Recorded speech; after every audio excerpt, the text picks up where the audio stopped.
Assalamualaikum warahmatullahi wabarakatuh. Perkenalkan, nama saya Nadia Nick Cahyani dari kelompok 6 dengan NIM 230775. Di sini saya akan mempresentasikan hasil diskusi kelompok kami tentang landasan filosofis pendidikan. Yang pertama, pengertian landasan filosofis.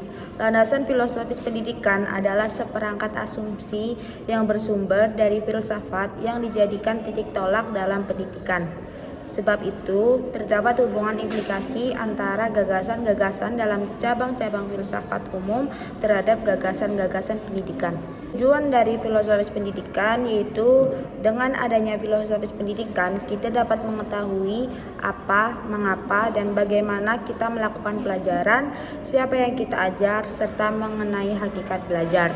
Peran dari landasan filosofis yaitu peranan landasan filosofis pendidikan adalah memberi rambu-rambu apa dan bagaimana seharusnya pendidikan dilaksanakan. Rambu-rambu tersebut bertolak pada kaidah metafisika, epistemologi, dan aksiologi pendidikan, sebab studi dalam dunia pendidikan. Landasan filosofis tidak hanya satu ragam, melainkan sangat beragam. Terdapat 4 contoh landasan filosofis di Indonesia, yaitu yang pertama ada landasan filosofis idealisme, yang kedua realisme, yang ketiga pragmatisme, dan yang keempat Pancasila. Yang pertama yaitu idealisme. Dalam landasan filosofis pendidikan idealisme, pendidikan bertujuan untuk mencapai tujuan ideal seperti kemerdekaan, keadilan, dan keharmonian. Lalu yang kedua ada realisme. Landasan filosofis pendidikan realisme mengajukan pendidikan yang bertujuan untuk mencapai tujuan yang sesuai dengan kemajuan ilmiah dan pengalaman. Lalu yang ketiga ada pragmatisme. Landasan filosofis pendidikan pragmatisme menekankan pendidikan yang bertujuan untuk mencapai tujuan yang praktis dan efektif dengan mengakomodasi kebutuhan dan kemampuan siswa. Lalu yang keempat adalah Pancasila. Landasan filosofis Pancasila merupakan filsafat negara yang diartikan dalam konteks pendidikan yang menjelaskan pentingnya kedaulatan, kesadaran, dan keadilan dalam pendidikan. Unsur-unsur landasan filosofis pendidikan itu ada epistemologi, etika, metafisika, dan yang keempat aksiologi, yang kelima ontologi, yang keenam logika, dan yang terakhir aksiom. Jenis landasan pendidikan itu dikelompokkan menjadi yang pertama ada landasan religius pendidikan. Landasan religius pendidikan adalah seperangkat asumsi yang bersumber dari kaidah agama atau religi yang dijadikan landasan teori maupun praktek pendidikan. Dan yang kedua itu landasan hukum atau yuridis pendidikan. Landasan hukum atau yuridis pendidikan adalah asumsi-asumsi yang bersumber dari peraturan perundang-undangan yang berlaku yang dijadikan titik tolak dalam pendidikan. Lalu yang ketiga adalah landasan deskriptif pendidikan. Landasan deskriptif pendidikan adalah asumsi-asumsi tentang kehidupan manusia sebagai sasaran pendidikan apa adanya atau dasen yang dijadikan titik tolak dalam pendidikan. Lalu yang keempat adalah landasan perspektif. Landasan perspektif merupakan landasan asumsi-asumsi yang mencakup landasan filosofis pendidikan, landasan religius pendidikan, dan landasan yuridis pendidikan. Pengaruh landasan filosofis pendidikan bagi manusia. Landasan filosofis dalam pendidikan adalah dasar-dasar teoretis yang membentuk pemahaman tentang tujuan, proses, dan nilai pendidikan. Filosofis pendidikan mempengaruhi manusia dalam berbagai cara karena mencakup pandangan tentang nilai-nilai, pengetahuan, dan pengembangan pribadi. Berikut adalah cara bagaimana landasan filosofis pendidikan memengaruhi manusia. Yang pertama itu ada penentuan tujuan pendidikan. Filosofis pendidikan menentukan apa yang dianggap sebagai tujuan pendidikan yang penting. Apakah itu perkembangan moral, penguasaan, pengetahuan, pengembangan karakter, atau hal yang lainnya akan mempengaruhi fokus dan prioritas dalam proses pendidikan. Lalu yang kedua adalah pemilihan metode pengajaran. Filosofis pendidikan memengaruhi metode dan strategi pengajaran yang digunakan dalam proses pendidikan. Pendekatan progresisme mungkin mendorong metode yang berbeda dibandingkan dengan metode esensialisme. Yang ketiga ada pengembangan pribadi. Filosofis pendidikan mempengaruhi pandangan terhadap pengembangan pribadi siswa. Humanisme, misalnya, menekankan pengembangan individu sebagai tujuan utama. Jadi kayak individunya tuh menjadi tujuan utama gitu, kayak menjadi tidak berkelompok gitu. Lalu yang keempat adalah nilai dan etika. Filosofis pendidikan terkait era dengan nilai-nilai dan etika. Hal ini mempengaruhi cara siswa memahami nilai-nilai moral dan etika dalam konteks pendidikan. Yang kelima, ada pemahaman pengetahuan. Pandangan filosofis juga mempengaruhi pemahaman tentang apa itu pengetahuan dan bagaimana pengetahuan diperoleh. Ini mempengaruhi pandangan siswa terhadap sumber pengetahuan dan pembelajaran. Lalu yang keenam, ada konteks sosial dan kultural.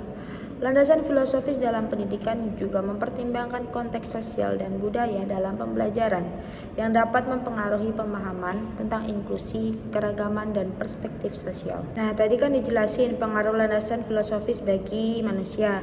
Sekarang saya akan menjelaskan tentang pengaruh landasan filosofis bagi pendidikan. Landasan filosofis dalam pendidikan adalah dasar-dasar teoritis yang membentuk pemahaman tentang tujuan, proses, dan nilai pendidikan. Filosofis pendidikan mempengaruhi manusia dalam berbagai cara karena mencakup pandangan tentang nilai-nilai, pengetahuan, dan pengembangan pribadi.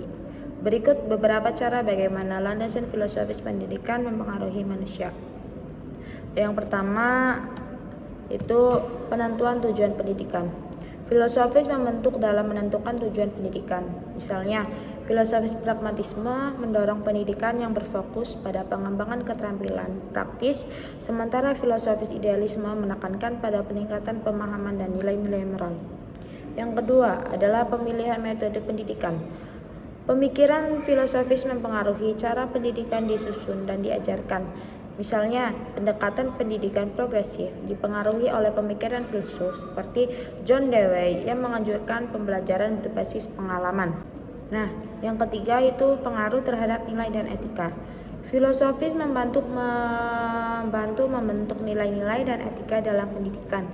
Filsuf seperti Immanuel Kant mempengaruhi pandangan tentang etika dalam pendidikan seperti pentingnya kewajiban moral. Lalu yang keempat adalah pengaruh terhadap kurikulum. Pemilihan materi ajar, pembelajaran yang diutamakan, dan cara menyusun kurikulum juga dipengaruhi oleh filosofis. Misalnya, pendekatan kurikulum berorientasi pada siswa atau berorientasi pada subjek mungkin didasarkan pada pemikiran filosofis yang berbeda. Lalu yang kelima adalah pengaruh terhadap pengembangan karakter. Beberapa filsuf pemikiran bahwa pendidikan harus bertujuan untuk mengembangkan karakter individu dan kewarganegaraan yang baik, sementara yang lain mungkin lebih berfokus pada penguasaan materi. Pengaruh filosofis ini berperan dalam membentuk berbagai sistem pendidikan di seluruh dunia dan membantu dalam menentukan arah dan praktek pendidikan. Filosofis pendidikan juga berperan dalam membantu pendidik dan pemangku kepentingan memahami landasan dan prinsip-prinsip yang mendasari kebijakan dan praktik pendidikan. Perbedaan antara filsafat dan ilmu pengetahuan. Dalam aspek masukan, yaitu kalau misal filosofis itu segala sesuatu tentang pengetahuan manusia, sedangkan ilmu itu aspek tertentu dari pengetahuan manusia. Lalu dalam proses itu filosofis itu sistemnya sistematis, komprehensif, dan universal, sedangkan ilmu itu asumtif, analitis, prediktif, deskriptif, dan generalisasi. Terus kalau hasil dalam filosofis itu karya filsafat dengan model pemikiran tertentu, sedangkan ilmu itu karya hasil studi tentang ilmu tertentu, misal sosiologi, psikologi, biologi, antropologi, ekonomi, dan lain sebagainya. Jadi kesimpulan yang dapat diambil yaitu landasan filosofis pendidikan adalah dasar-dasar pemikiran yang mendasari pendekatan, tujuan, dan nilai-nilai dalam dunia pendidikan meliputi realisme. Realisme itu filosofis pendidikan yang mengutamakan pemahaman realitas, objektif, dan kebenaran mutlak sebagai tujuan utama pendidikan. Lalu pragmatisme adalah filosofis pendidikan yang menekankan pentingnya hasil praktis dan manfaat dari pendidikan dalam kehidupan sehari-hari. Lalu ada idealisme itu filosofis pendidikan yang menekankan peran ide dan nilai-nilai abstrak dalam membentuk pendidikan dan moralitas individu. Lalu yang terakhir ada perennialisme, yaitu pendekatan pendidikan yang menekankan pentingnya warisan budaya dan pengetahuan kita. Sekian, kurang lebihnya mohon maaf. Wabillahi taufiq wal hidayah. Wassalamualaikum warahmatullahi wabarakatuh. Terima kasih.